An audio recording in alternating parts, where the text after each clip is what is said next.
اعوذ باللہ من الشیطان الرجیم بسم اللہ الرحمن الرحیم ونفس وما سواها فألہمها فجورها وتقواها۔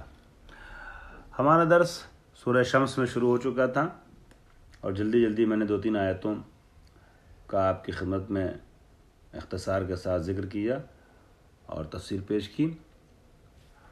اب اس کے بعد آج ونفس وما سواها سورہ شمس کی تفسیر مکمل کرنی ہے، اور قسم ہے نفس بشری کی، نفس انسانی کی اور اس کی بہترین بناوٹ کی۔ وما سواها یعنی عدل خلقها، جس نے اللہ نے کیا کیا، نفس کی خلقت کو عدالت کے ساتھ بنایا، عدالت کے ساتھ اس کی خلقت انجام دی، یعنی توازن رکھا، بیلنس میں رکھا، برابر بنایا، جتنی ضرورت تھی جس چیز کی وہ عطا کیا۔ اور یہ جو ما آیا ہے والسماء وما بناها والارض وما طحاها ونفس وما سواها فی الثلاثہ، تینوں آیتوں میں بمعنی من کے معنی میں ہے۔ وأوصلت علیہا، پھر یہ اس شکل میں کیوں آیا، ما کے طریقے سے کیوں آیا، لقصد معنی الوصفیت، معنی وصفیت کو قصد کرنے کے لیے۔ کانہ قیل، گویا ایسے کہا جا رہا ہے، والارض والقادر الذی بناها،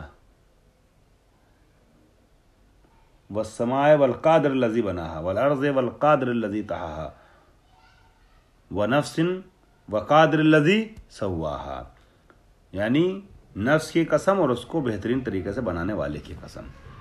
فَأَلْهَمَهَا فُجُورَهَا وَتَقْوَاهَا، البتہ اس ماں کے سلسلے میں اور بھی احتمالات دیے گئے ہیں، ماں مصدریہ ہے یا کیا ہے، اس طرح کی باتیں بھی کی گئی ہیں، لیکن یہاں جو نظریہ صاحب کتاب نے بیان کیا ہے وہ یہ ہے کہ یہ جو ہے وہ معنی وصفیہ رکھتا ہے، ماں جو ہے وہ من کے معنی میں استعمال ہوا ہے، اور والقادر الذی بناها اس طریقے سے اس کی توجیہ ہو جائے گی۔ فَأَلْهَمَهَا فُجُورَهَا وَتَقْوَاهَا، اگلی آیت میں ارشاد ہوتا ہے کہ اللہ تعالیٰ نے فجور اور تقویٰ دونوں کا الہام کر دیا ہے نفس بشری کے اندر۔ عرفها، الہمها کا مطلب کیا ہوا، عرفها طریق الخیر والشر، کہ پروردگار عالم نے خیر اور شر دونوں کے راستوں کا اسے عرفان کرا دیا ہے، پہچان کرا دی ہے، بتا دیا ہے کہ طریق خیر کیا ہے، طریق شر کیا ہے، دونوں راستوں کے بارے میں باخبر کر دیا ہے۔ وَآخَرَ التَّقْوَىٰ لِلْفَاصِلَہ، یہ عام طور پہ قرآن میں اس طریقے کی جب گفتگو ہوئی ہے تو پہلے تقوی کا ذکر کیا گیا ہے، یا تقوی کے ہم معنی کلمات کا، فجور یا اس کے ہم معنی کا بعد میں، مگر اس آیت میں ترتیب ہم کو بدلی ہوئی نظر آ رہی ہے، فجور کا پہلے ذکر ہے، برائیوں کا، اچھائیوں کا بعد میں۔ یہ کیوں ہے، فَأَلْهَمَهَا تَقْوَاهَا وَفُجُورَهَا نہیں ہے، فَأَلْهَمَهَا فُجُورَهَا وَتَقْوَاهَا لِلْفَاصِلَةِ، تاکہ جو قافیے والی جو شکل ہے وہ برقرار رہے۔ یہ ہے طحاها الف کے ساتھ ہے، سواها الف کے ساتھ ہے، بعد میں زکاها الف کے ساتھ ہے، دساها الف کے ساتھ ہے۔ اب فجورها اگر بعد میں آتا تو وہ وزن نہ رہ جاتا، وہ خوبصورتی نہ رہتی، بلاغت یعنی قرآن کا جو ایک حسن ہے، حسن ظاہری، اس پہ تھوڑا فرق پڑ سکتا تھا اگر یہ کہا جاتا فَأَلْهَمَهَا تَقْوَاهَا وَفُجُورَهَا، یہ زیادہ بہتر ہے، فَأَلْهَمَهَا فُجُورَهَا وَتَقْوَاهَا، اس فواصل کی وجہ اس کو مد نظر رکھتے ہوئے۔ قَدْ أَفْلَحَ مَنْ زَكَّاهَا، ارشاد ہوتا ہے قَدْ أَفْلَحَ مَنْ زَكَّاهَا، جس نے اس نفس کو پاکیزہ بنا دیا، طَهَّرَهَا بِالطَّاعَةِ، اطاعت کے ذریعے سے اس کو طاہر بنا دیا، اور انماها بالعلم والعمل، یا علم و عمل کے ذریعے سے اس کو نمو اور رشد عطا کیا، ٹھیک ہے، اس کو سنوارا اپنے نفس کو تو وہ کامیاب ہو گیا۔ وقد خاب من دساها، خواب نہیں خسرا، خسران میں رہا، نقصان میں رہا وہ کہ جس نے اس نفس کو گناہوں میں ملوث کر دیا۔ اخفاها بالمعصیت، اس کو چھپا دیا معصیت کے ذریعے سے، یعنی ڈھانپ دیا معصیت کے پردوں میں، اس کو گناہوں کے پردوں میں سے اس کو۔ اور بہا وبالجہل، یہ وہ انسان بھی گھاٹے میں رہا کہ جس نے معصیت اور جہالت سے اس نفس کو ملوث کر دیا۔ کذبت ثمود بطغواها بسبب طغیانها، طغواها یعنی بسبب طغیانها، سمود نے تکذیب کی، کس کے ذریعے سے، اپنی طغیانیت کے ذریعے سے تکذیب کی، یعنی جو کرنا چاہیے تھا وہ نہ کیا اور سرکشی کی، ٹھیک ہے۔ اذ انبعث حین انتدب ظرف کذبت، اور ان میں سے جو اشقاہا جو شقی ترین افراد تھا وہ اٹھا، ٹھیک ہے، اور اس نے تکذیب کی. کس طریقے سے وہ مبعوث ہوا، یعنی اٹھا اور ابھرا اور آگے آیا اور اس نے تکذیب کی نبی کی. پہلے یہ عرض کر دوں کہ کس نے تکذیب کی. اشقا یعنی اشقا سمود قدار بن سالف. مفسرین نے تحریر کیا ہے، صاحب مجموع البیان نے اور صاحب تفسیر نمونہ نے، صاحب تفسیر المیزان وغیرہ میں. میری جو نظر سے گزرا وہ ان لوگوں نے قدار بن سالف کا ذکر کیا ہے. یہ عاقر الناقہ تھا، یعنی ناقہ کو کاٹنے والا، ناقہ کی ٹانگیں کاٹنے والا، یا ناقہ کی جڑ کاٹنے والا، مطلب ناقہ کو قتل کرنے والا ناقہ جناب صالح کو، جسے قرآن نے ناقۃ اللہ سے تعبیر کیا ہے. اس کو قتل کرنے والا جو انسان تھا اس کا نام قدار بن سالف تھا. اس کو شقی ترین فرد سے خطاب کیا گیا ہے. اذ انبعث اشقاہا، جو شقی ترین افراد تھا وہ اٹھا، ہے نا. فقال لهم رسول اللہ، یعنی صالح، رسول اللہ کون؟ جناب صالح.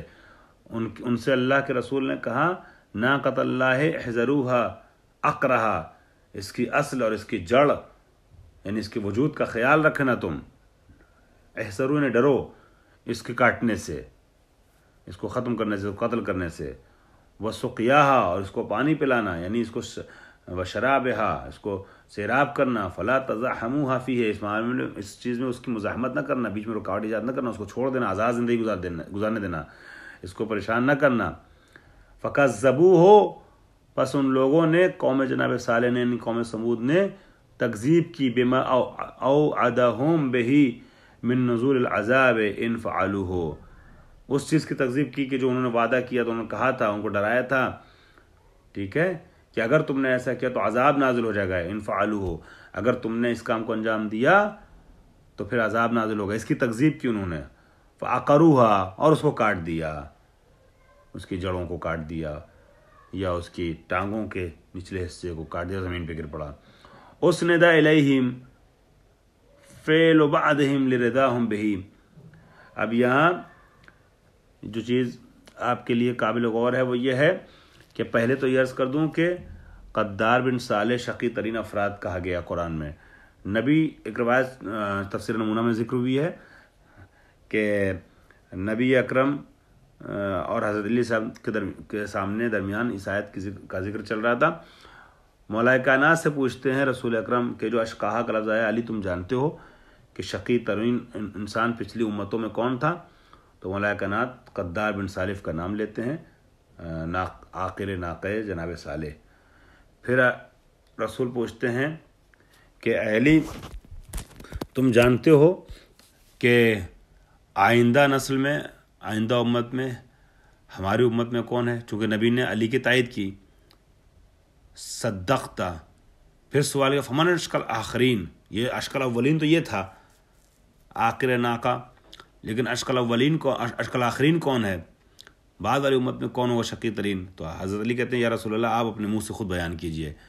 تو رسول فرماتے ہیں الذی یضرب علی ہذہ واشار الی یافوخا، کہ جو شخص اس مقام پر ضرب لگائے گا، اور پیغمبر نے آپ کی پیشانی کے اوپر والے حصے کی طرف اشارہ کیا، یعنی جو تمہیں قتل کرے گا وہ شقی ترین ہوگا ہماری امت میں، یعنی ابن ملجم عبد الرحمن ابن ملجم.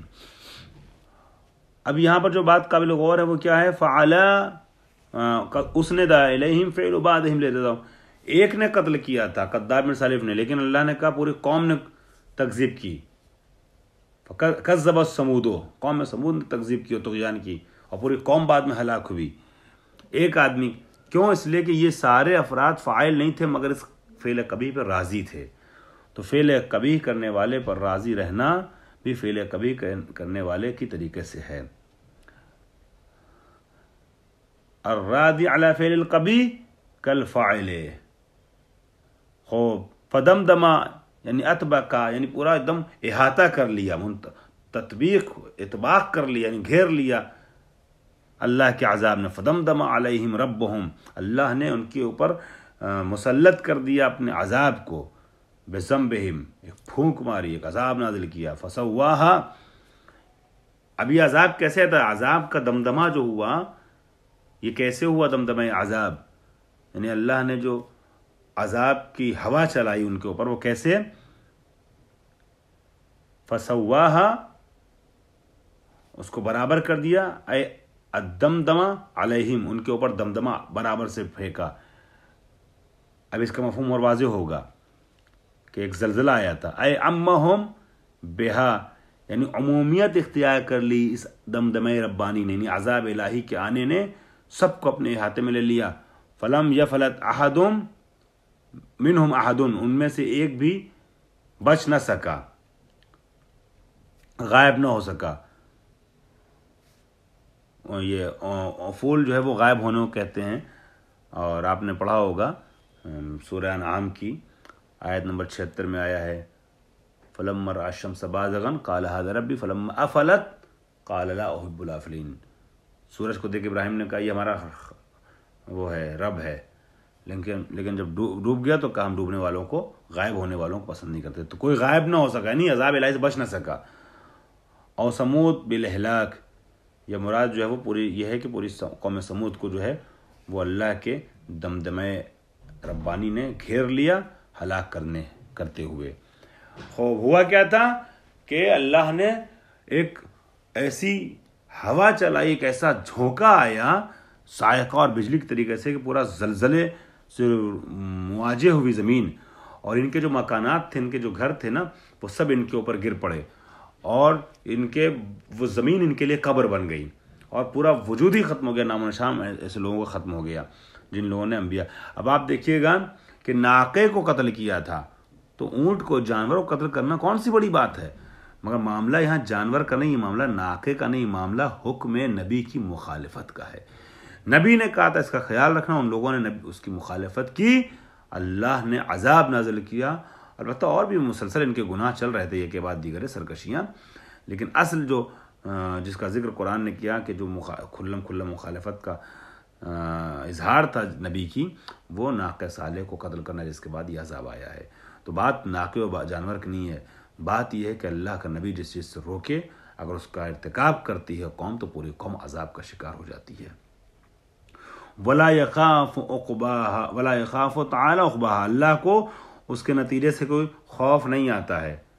یعنی کیا؟ تبعۃ الدمدمہ، دمدمے کو پھیلا دینے سے، اور اہلاک سمود، یا سمود کو ہلاک کر دینے سے، فلا یستوفی العقوبہ، تو پروردگار عالم کو جو ہے خوف نہیں ہے کہ قوم ہلاک ہو جائے گی تو کیا ہوگا، کہ اللہ عقوبت کو استعفیٰ نہ کرے، یعنی عقاب نازل نہ کرے، نہیں۔ تم اگر سرکشی پر آمادہ رہو گے اور حکم پروردگار کی مخالفت کرو گے تو پروردگار عالم کی طرف سے عذاب آئے گا۔ ترجمہ سورہ شمس کا آپ جانتے ہیں، لیکن پھر بھی میں شروع میں نہیں پیش کیا تھا، ایک بار